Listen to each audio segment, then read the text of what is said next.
مفيش كلمة ولا جملة ولا قصيدة ولا أغنية ممكن توصف الجمهور ده. ده جمهور فريق خسران في مباراة ذهاب نهائي أفريقيا 3-0. جمهور عنده يقين في لاعيبته أكتر ما هم نفسهم عندهم يقين إنهم يقدروا يعوضوا الخسارة.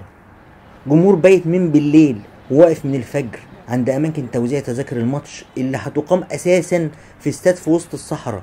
يعني المعاناة مش بس في الحصول على تذكرة، لا وكمان في السفر لغاية ما يوصل للملعب.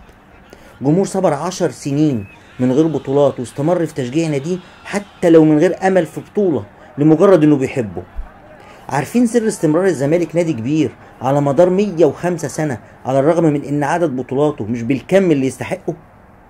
سر الزمالك مش في بطولاته ولا لاعيبته ولا اجياله ولا اداراته، سر الزمالك في وفاء واخلاص وعظمة جمهوره. نقطة.